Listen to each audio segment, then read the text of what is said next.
ये लंग्स के माध्यम से अपनी रेस्पिरेशन सिस्टम को क्या करती है, कंप्लीट करती है। उसके अंदर में क्या करते हैं, ऑक्सीजन को वो एक्सेप्ट कर लेते हैं और CO2 मतलब कार्बन डाइऑक्साइड को वो रिजेक्ट कर देते हैं। क्या कर देते हैं, वो रिजेक्ट कर देते हैं। इतना ध्यान रखेंगे। सवाल नेक्स्ट जो सवाल है, इट्स मोस्ट इंपोर्टेंट सवाल, व्हाट इज बायल, पित्त क्या है। याद रखेंगे माय डियर स्टूडेंट, जब भी आपको पित्त के बारे में पूछा जाए, किसके बारे में, पित्त के बारे में पूछा जाए, बायल के बारे में अगर पूछा जाए तो आपका आंसर क्या होगा। तो याद रखेंगे, हम इनके आंसर को देखेंगे, लेकिन इनको हम सबसे पहले शॉर्टकट में अगर समझने की कोशिश करें तो याद रखेंगे माय डियर स्टूडेंट, यहां से देखो शॉर्टकट में हम इनको लिख देते हैं। यहां पर ये जो बायल होती है, या ऐसा बोलिए जो पित्त होती है, पित्त वसा के पाचन, किसके, वसा के। यहां से देखो माय डियर स्टूडेंट, फैट की बात कर रही है और किसकी बात कर रही है, अवशोषण, पाचन और अवशोषण। अवशोषण का मतलब एब्जॉर्प्शन।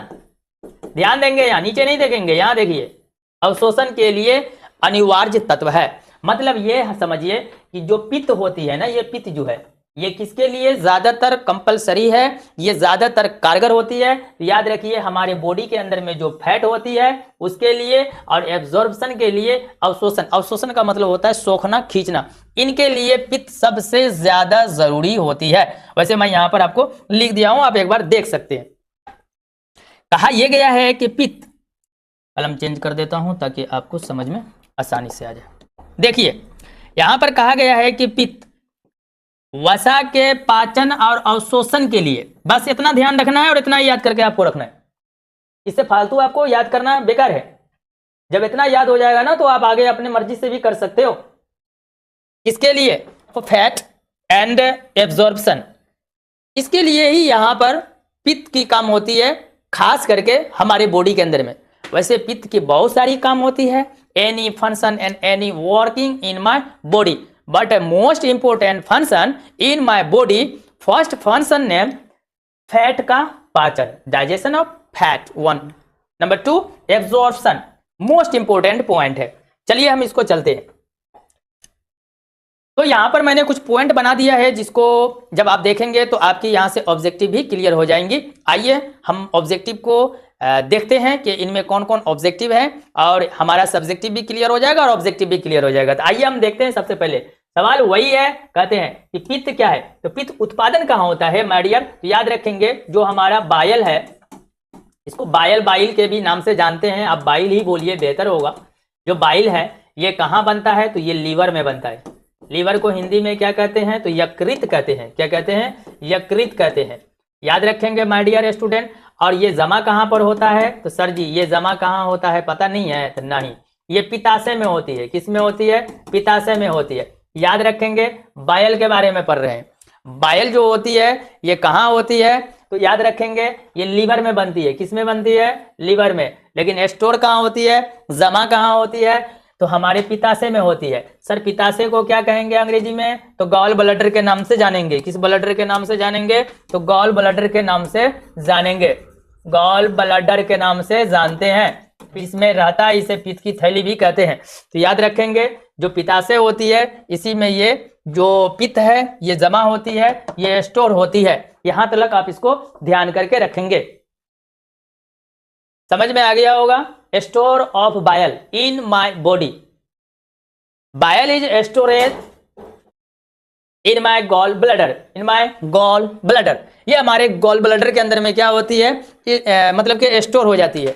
अगर हम बात करें इसी की, ये बायल की अगर हम बात करें, किसकी बात करें, ये बायल की। बायल का मतलब समझ गए होंगे, पित्त की। अगर हम बात करें तो ये कैसी होती है, तो इनकी रंग के बात करें, यहाँ पर देखो मैंने लिख दिया हूं आपके सहूलत के लिए। तो याद रखेंगे माय डियर, ये पीले हरे रंग का होता है।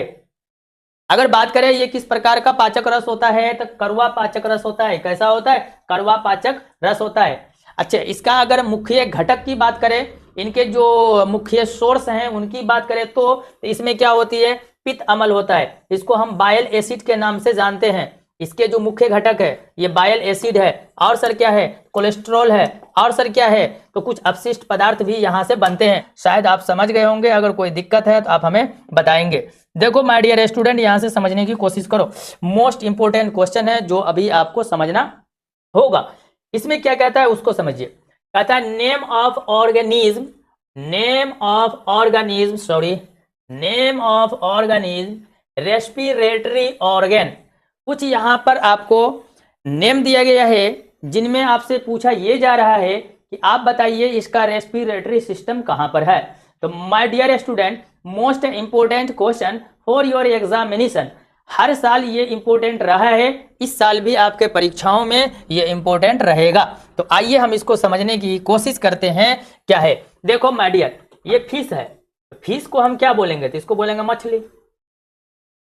तो मछली का जो रेस्पिरेटरी सिस्टम का मतलब होता है सांस लेना। क्या लेना? सांस लेना। तो याद रखो माय डियर स्टूडेंट, सांस लेने की बात किया जा रहा है।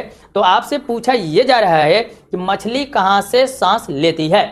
तो याद रखेंगे माय डियर स्टूडेंट, मछली के बारे में पूछा गया है, मच्छरों के बारे में पूछा गया है। तो आपको यहां पर जवाब देना है कि सर मछली जो सांस लेती है ये किससे लेती है? ये गिल्स से लेती है। आप इसे गिल्स बोलिए या आप इसे गल्फर बोल सकते हैं। क्या बोलेंगे? तो गलफरे बोलिए या फर बोलिए। तो गलफरे से ये क्या करती है? सांस लेती है। किससे सांस लेती है? तो गलफरे से सांस लेती है। शायद मछली यहां पर होगा, हम आपको दिखा देते हैं। देखो माय डियर, यहां से समझाओ, समझो, यहां से समझो कैसे समझना है इसको। देखो आप, ये देखो मछली है, ऐसे तो ये भी मछली है, पर ये मछली आपको देखना पड़ेगा सबसे पहले। देखो यहां से डियर, क्या बात कर रहे हो, ये मछली है। इस मछली के अंदर में हम देखना चाहते हैं गिल्स किधर है। ये जो गलफरे होते हैं ना, गलफर जिसको बोलते हैं, ये कहां पर है? तो देखो ये मछली का जो है ना, ये जब ये मछली मुंह के अंदर से पानी लेती है ना, तो फिर बाद में उस पानी को रिटर्न फेंकती है, आउट करती है, बाहर करती है। जो इसको फैलाती है ना ये, तब जाकर के इसके अंदर से निकलता है। तो ये जो आप देख रहे हैं ना, इसी का नाम क्या रखा गया है? गिल्स रखा गया है। ये इसका क्या है? तो गिल्स है। इसी के द्वारा, इसी के माध्यम से सोर्स ऑफ दिस क्या करती है? रेस्पिरेटरी सिस्टम को कंप्लीट करती है। कौन करती है? तो मछली करती है। तो याद रखेंगे सर। हाँ सर, याद रहेगा। तो मछली किसके द्वारा सांस लेती है? तो सर मछली गलफरे के द्वारा सांस लेती है। आंसर हमारा क्या हो गया? गलफर के द्वारा। दूसरा है, आपसे पूछा जा रहा है मच्छर। मच्छर की बात कर रहे हैं, मॉस्क्यूटो। मॉस्क्यूटो को बोलते हैं हम मच्छर। क्या बोलेंगे हम? मच्छर। बात करते हैं मच्छर। ये मच्छर जो है सांस कैसे लेती है? इसके अंदर में देखो एयर डक्ट होती है, जिसको हम ट्रेकिया के नाम से भी जानते हैं। यो नलिकाएं, समझ गए होगे? समझ लो, क्या कहेंगे इसको? वायु नलिकाएं। ये वायु जो नलिकाएं होती है ना, इसके माध्यम से मच्छर क्या करती है? अपनी रेस्पिरेटरी सिस्टम को, श्वसन को कंप्लीट करती है। Respiratory system completed by air duct. इस वायु नलिका को हम क्या कह सकते हैं? इसे ट्रेकिया के नाम से भी हम जानते हैं। किसके नाम से? ट्रेकिया के नाम से भी जानते हैं। हिंदी में भी मैं लिख देता हूं ट्रेकिया। किसके नाम से? ट्रेकिया। ट्रेकिया के भी नाम से हम इन्हें जानते हैं। इसे ट्रेकिया बोलो या वायु नलिका बोलो या एयर डक्ट बोलो। लेकिन यहां पर एक आया है अर्थवॉर्म। क्या आया है? अर्थवॉर्म। अर्थवॉर्म को हिंदी में कहते हैं केंचुआ। क्या कहेंगे माय डियर? केंचुआ। लो यहां से थोड़ा सा कलर चेंज कर देता हूं, केंचुआ कहेंगे। केंचुआ, केंचुआ, केंचुआ।